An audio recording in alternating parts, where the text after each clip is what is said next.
Buenas tardes, jóvenes. ¿Cómo están? Buenas tardes.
Ya creo que ya ingresaron sus compañeros.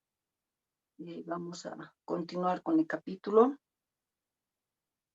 Estamos en el capítulo 4.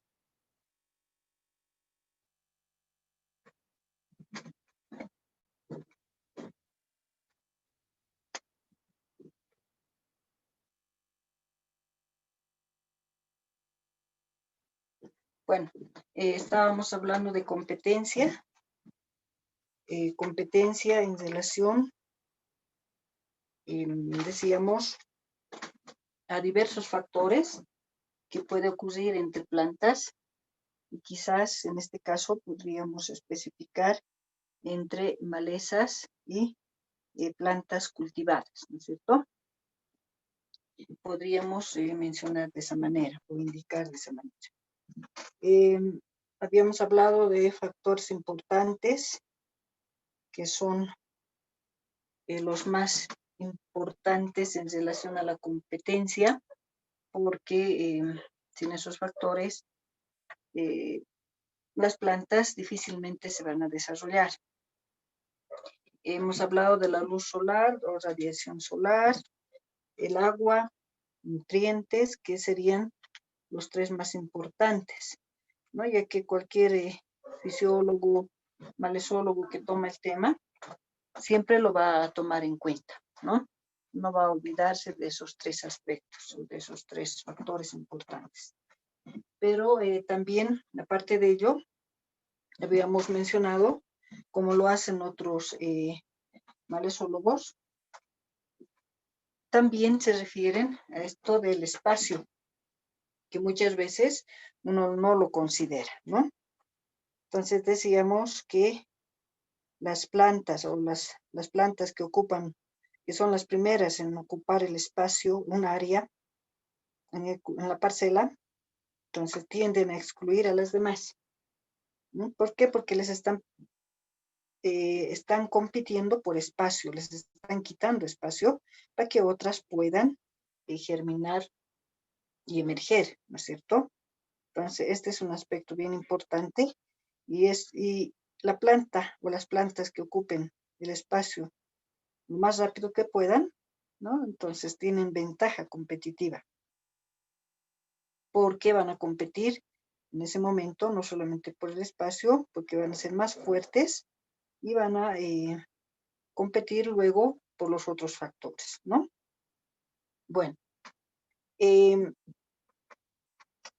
también hablábamos, otro factor importante para la competencia, también otros autores, que no es muy común ver en algunos libros, pero sí se observa en algunos otros, ¿no? Muy pocos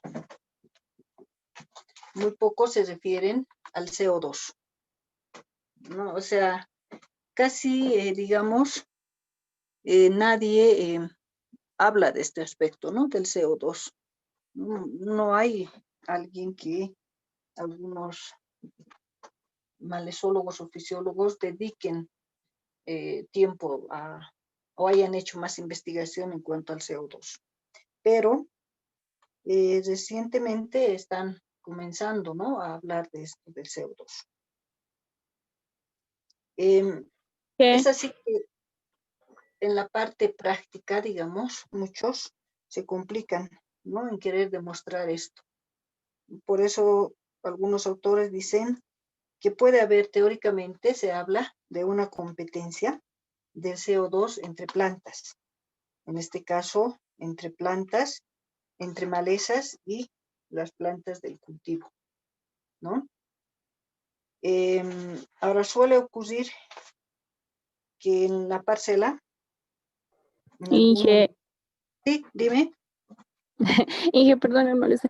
Inge, la pantalla está grabando. Bueno, yo no sé de mí si estará mal, pero todo solo veo algo blanco, no hay nada más. O todavía no estoy proyectando, Inge. Perdón. Ya, a ver, voy a ver qué ha pasado.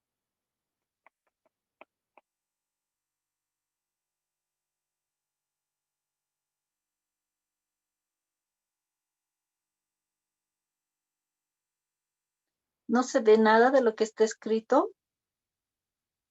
Bueno, solamente tengo dos. Solamente aquí tengo el capítulo 4 que puse. Y luego el inciso E que puse CO2. Solo se ve blanco, blanco nada más. Creo que trato de mover la cámara, no sé, medio borroso se ha visto sus manitos. A ver, ya, espérenme un minutito, voy a ver qué está pasando.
No se ve nada, ¿no?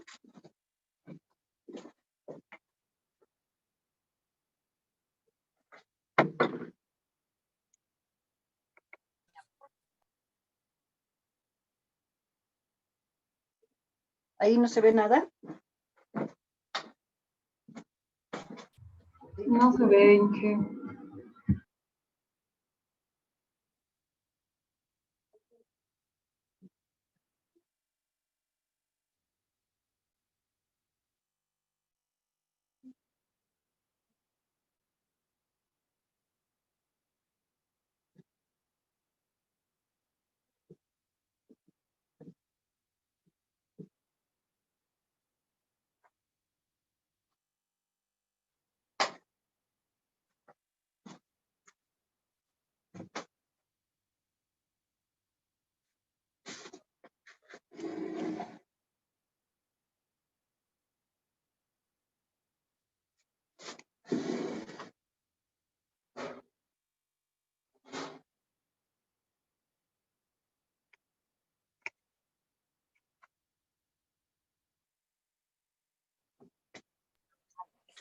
Ahora sí se ve, Inge.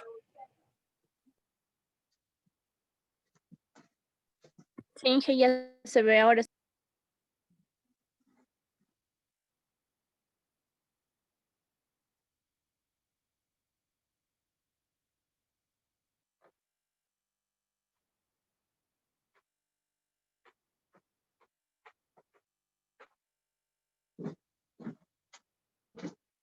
Ahora sí ya se ve, jóvenes. Sí, Inge. Ya, gracias. No me di cuenta. Gracias. Ya, entonces decíamos que existe también, se habla de la competencia. Se habla de competencia de CO2 en la parcela entre entre malezas y plantas. Ahora muchos autores también dicen que si existiera esto, si ocurre esto, como les digo, no se han hecho muchos estudios. Otros dicen, si existiera esta competencia, no va a ser algo muy crítico, ¿no? Porque siempre el CO2 va a estar, digamos, va a ser un recurso mayor, porque siempre hay mayores concentraciones de CO2 en la atmósfera, ¿no? Por lo tanto, podría existir en algún momento, pero no va a ser muy común, ¿no? Bueno, pensando que también, ¿no? Las plantas que emerjan o que germinen y emergen primero, ellas van a fijar mayor cantidad de CO2, ¿no? Y esa es la ventaja que van a tener. También nos hablan de esa manera, ¿no? Nos dicen eso. Pero como les digo, muchos fisiólogos dicen que no es muy común, ¿no? No va a ser muy común, no va a ser muy crítico que exista esto, pero algunos otros dicen que sí podría, en algún momento, podría ser importante. Como otro factor importante, que también a veces no lo tomamos en cuenta, es esto de la temperatura. También hablan de competencia, ¿no? Entre plantas, entre malezas y cultivos, si quieren, o entre las mismas plantas, ¿no? Hablan de que existe competencia en relación a la temperatura. Por esa razón acá, por ejemplo, se suele mencionar o se suele hablar de plantas eficientes y plantas no eficientes, ¿no? No se olviden que la temperatura está relacionada con la fotosíntesis, ¿no es cierto? La temperatura siempre la vamos a relacionar con la fotosíntesis, ¿no? Y de ahí viene la importancia de este factor, ¿no? Que tomemos en cuenta, porque la temperatura está relacionada con la fotosíntesis. Por eso se dice que en las plantas eficientes, la fotosíntesis va a aumentar a medida que vaya aumentando la temperatura, ¿no? Y bueno, a mayor temperatura, mayor fotosíntesis y la planta va a seguir trabajando, ¿no? Lo que no va a ocurrir con las plantas no eficientes, ¿no? En algún momento se detiene este proceso y no avanza más. Entonces, bueno, esos son los factores, vamos a decir, que se toman en cuenta cuando se habla de competencia. En este capítulo dijimos que nos vamos a basar más en esto de competencia y alelopatía, ¿no? Bueno, pasemos ahora, hasta acá es esta cuestión de la competencia. Pasemos ahora al otro punto muy importante, que es la alelopatía.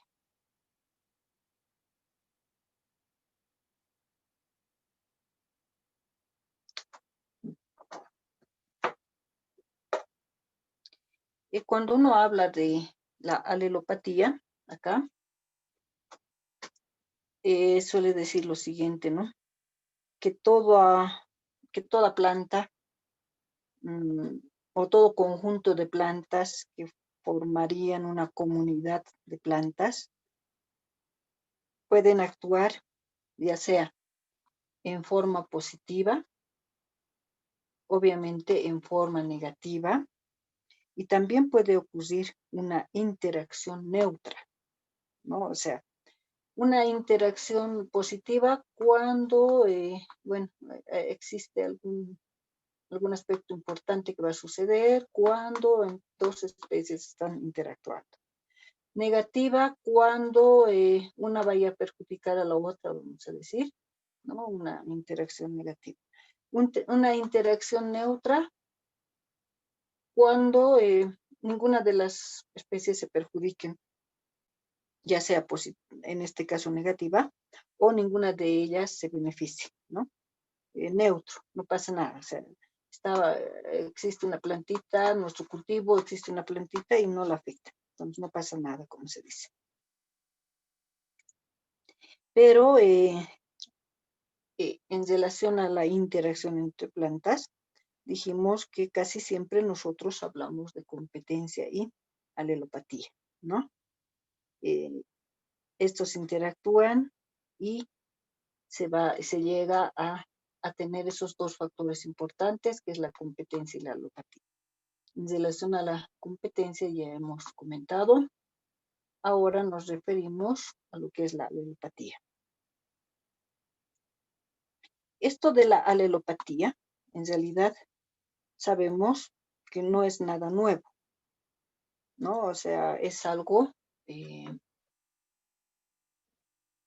que ya existía desde años, muchos años pasados, ¿no? Ya existía la alelopatía. Otra cosa es que el término se dio a conocer después de muchos años, ¿no? Es así que, por ejemplo, nos hablan ya de la alelopatía, por ejemplo, les decía, en el siglo III.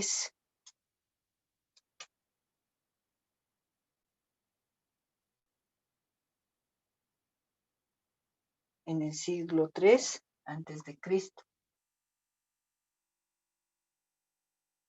¿Y quién es el que habla de alelopatía? Es Teofrasto.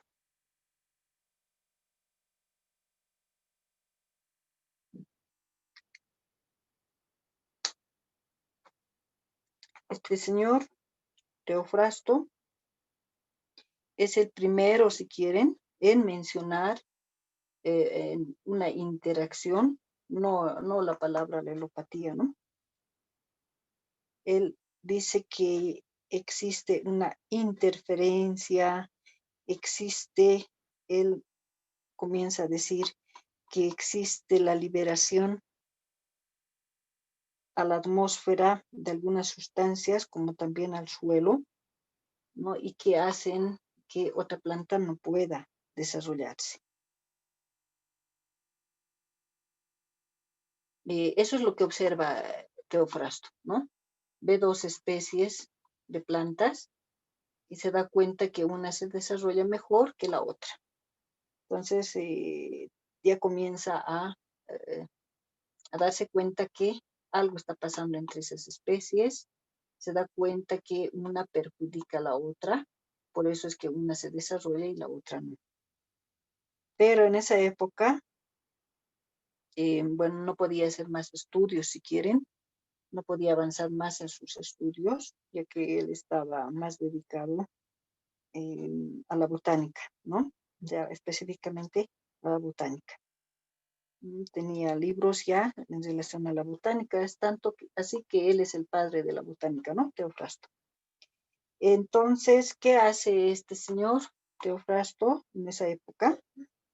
Recomienda, ¿no? Recomienda y dice, por ejemplo, que no deberían sembrarse plantas de acelga cerca a plantas de vid, es decir, cerca a los viñedos. Y cuando le preguntan por qué dice eso, o sea, por qué recomendaba eso Teofrasto, él indica que los olores, dice, los olores de la acelga perjudican el desarrollo de la vid. No, esa era su explicación de él. Imagínense, en esta época ya comienza a surgir esta cuestión de perjuicios, ¿no? Va pasando los años, obviamente en esa época, como no hizo más estudios, tampoco nadie le dio importancia y fue pasando los años. Y recién en 1832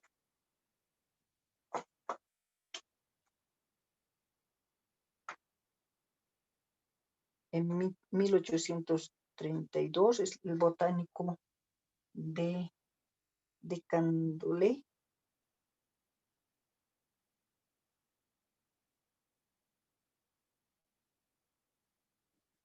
Este es un botánico francés. En estos años ya, este botánico francés también comienza a observar cierta reacción, cierta manifestación de una especie en relación a otra, de una planta en relación a otra, y eso le llama la atención, ¿no? Y comienza a estudiar. El de Candomblé es el primer botánico que le da importancia a esta situación y comienza a estudiarlo. Comienza es L, ¿ya? Doble L de Candomblé. Comienza a darle más importancia, a hacer sus estudios, ¿no? Y este señor es el primero en hablar de inhibidores.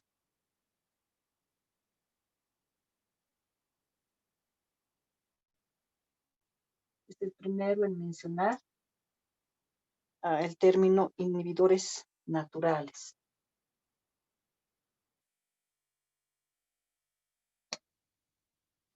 Entonces, él comienza a hablar de inhibidores naturales, comienza a mencionar que existen inhibidores naturales, ¿no? Comienza a decir que hay plantas que excretan o secretan, ¿no? Hay plantas que secretan inhibidores naturales, es decir, estos inhibidores, como su nombre dice, inhiben a otros vegetales, a otras plantas. Eso es lo que este señor comienza a comunicar a los demás científicos, ¿no? Indicando que existe la presencia de inhibidores en algunas plantas.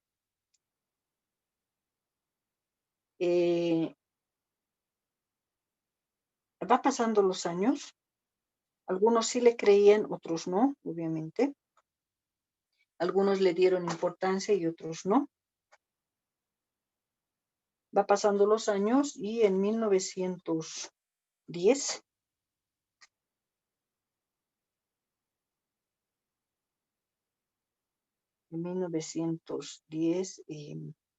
estos señores, Pequena,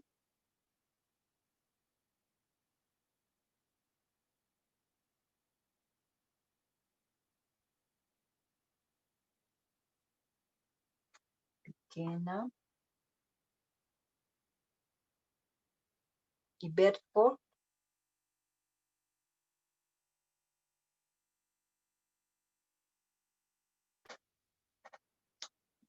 estos dos señores en 1910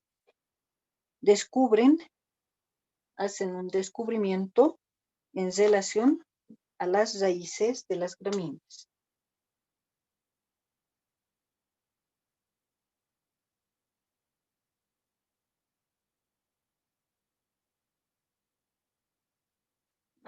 Ya son los primeros en hacer un descubrimiento o en observar algo interesante para esos años.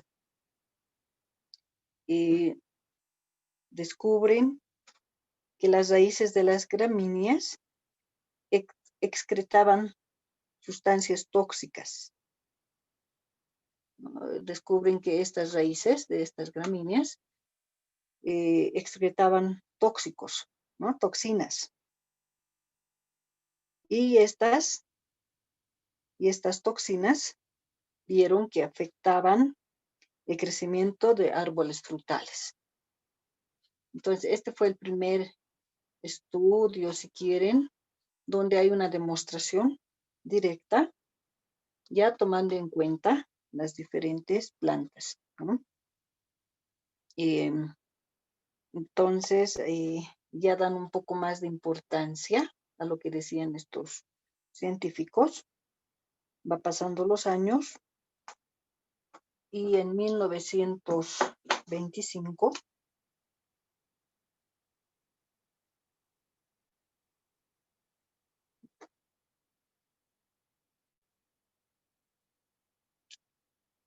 En 1925 recién ya se habla mucho más sobre esta interferencia que puede existir entre las plantas. Es así que Massey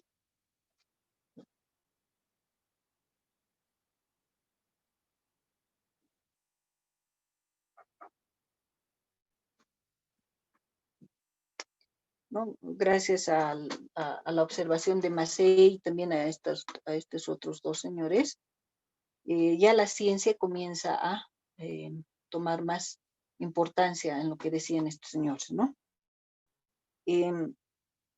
Este señor de Massey decía o observa que las plántulas de tomate se iban muriendo cuando estaban muy cerca de de los nogales, de las nogales.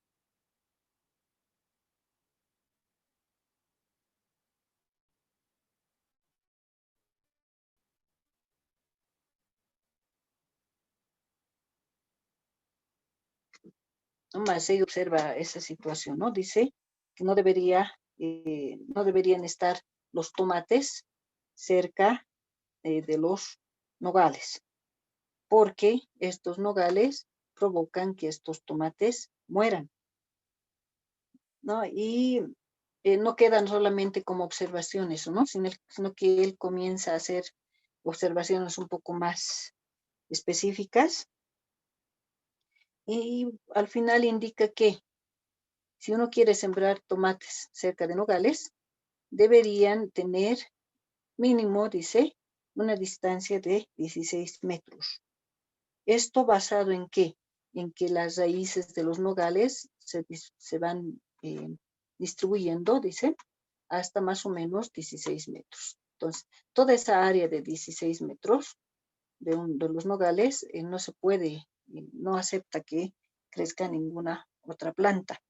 Por lo tanto, la observación que hace Massey dice, si quieren colocar los tomates y tienen nogales, aléjenlos por lo menos a 16 metros. Y con eso van a estar, dice, garantizando que las raíces de los nogales no afecten a las plantas de tomate, ¿no?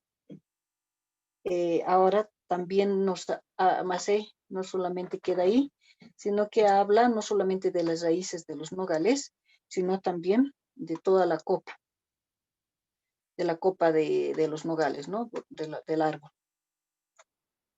indicando que cuando el nogal, ¿no? Las hojas en la parte de la copa, comienzan a caerse las hojas,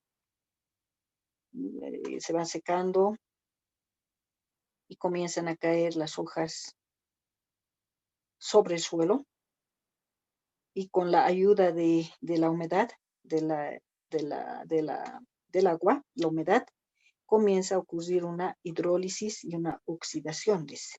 Entre la hoja, entre la humedad, ocurre hidrólisis y oxidación, lo que hace que se tenga una toxina llamada juglona, la cual va a quedar en la superficie del suelo y va a ir profundizando el suelo. Entonces, hace bastante aporte Massey cuando da, ¿no? La sugerencia de no sembrar estas plantas y da también, justifica el por qué. Bueno, eso a grandes rasgos, digamos, de lo que ocurrió, lo que finalmente se llamó alelopatía, ¿no? Observaciones que van desde muchos años atrás, ¿no? Y va avanzando muy lentamente hasta llegar tal vez a nuestra época, ¿no? Entonces, muchas veces cuando uno habla de alelopatía, ocurre esa situación de que tal vez no lo tengo claro, o sí. Por lo tanto, vamos a dar una definición.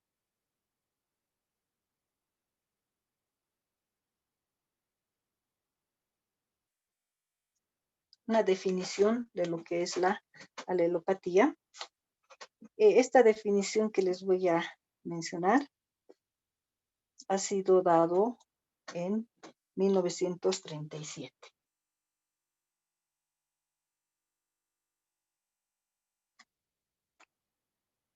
Es decir, perdón, la definición se basa en el término de alelopatía,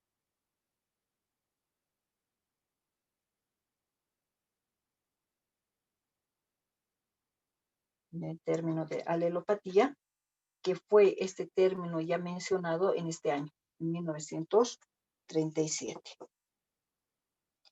En 1937, el término de alelopatía lo da Hans Mullich. Hans Mullich.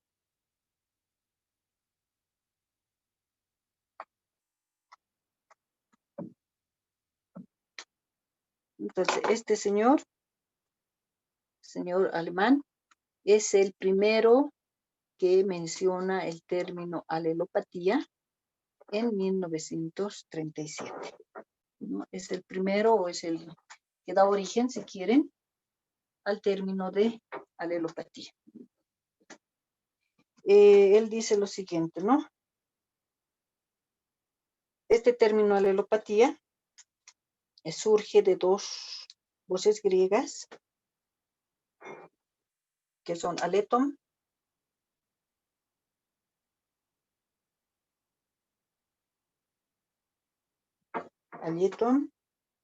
y patos.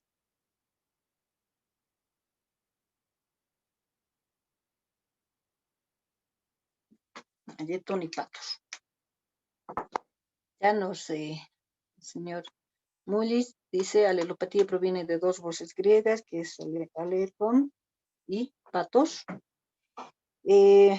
Aletos significa mutuo. Aleton, mutuo. Patos lo describe como perjuicio. ¿Ya? Mutuo y perjuicio. Entonces, conociendo esos términos, él nos dice lo siguiente. Alelopatía, Mullis nos dice como definición que alelopatía es el proceso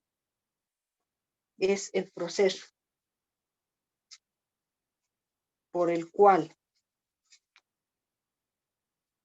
una planta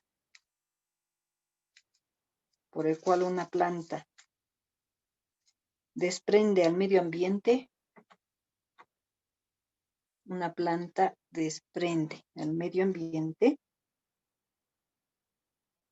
uno o varios compuestos químicos,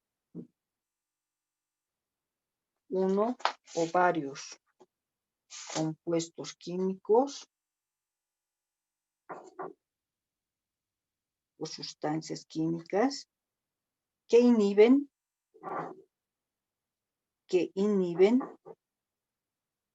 el crecimiento de otras plantas.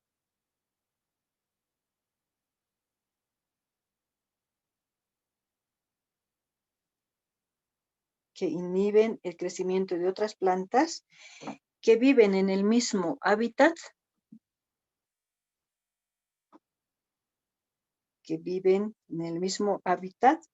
o en un hábitat cercano. Ya voy a leer una vez más lo que dice Mullis.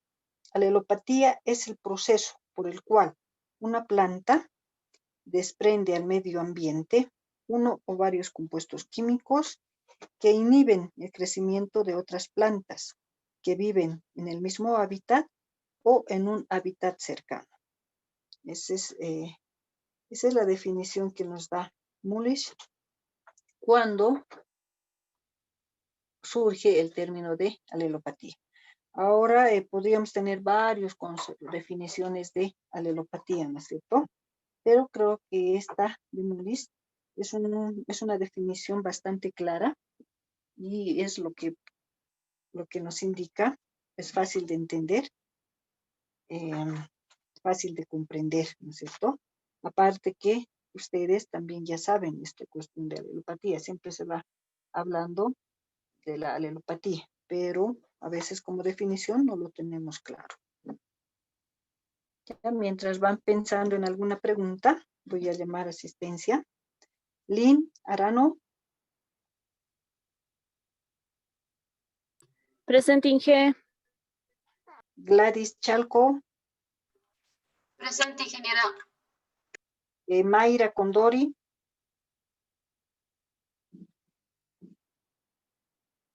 Grisela Flores,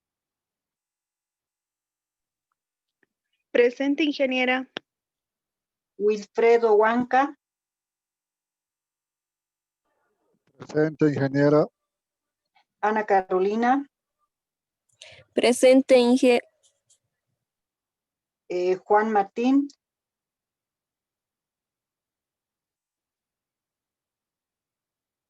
Ana María Mamani,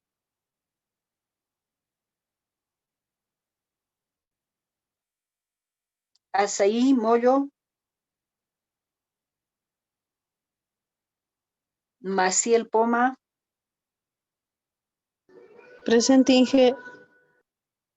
Tatiana Quilla,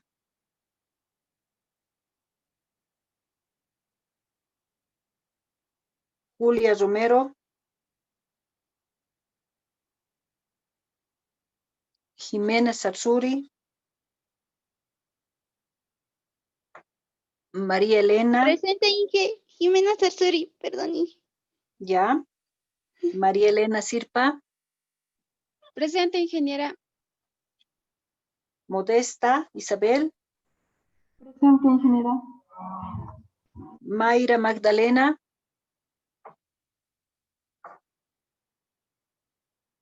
Stephanie,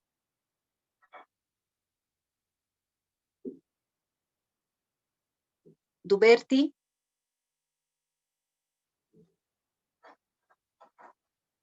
ya. Antes que se corte la clase, indicarles que mañana no vamos a pasar la clase porque tengo una defensa de tesis, ¿ya? Justo a las 11 y no voy a alcanzar a dar la clase. Entonces voy a ver, vamos a tratar de recuperar la clase o tendría que grabar la clase. Eso vamos a ver, por favor. Todavía no está definido, pero por favor, mañana no pasamos clases y voy a ver si mando la clase grabada o vemos qué día nos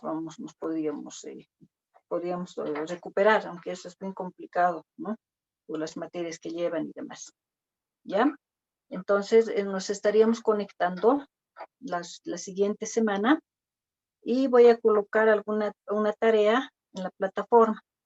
Ya, ingresen siempre a la plataforma para que vean tal vez alguna tarea o algún trabajo de información o algún cuestionario que se les puede colocar en la asignatura, por favor.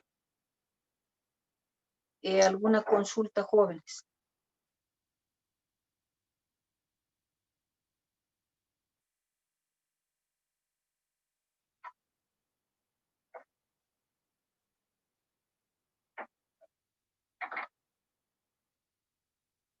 Ya, entonces nos estamos conectando la siguiente semana, por favor. Gracias, jóvenes, por su atención. Hasta luego, Inge. luego, Que le Inge. vaya bien. Gracias, que les vaya bien, gracias. Gracias, Inge. Hasta luego. Que les vaya bien, gracias.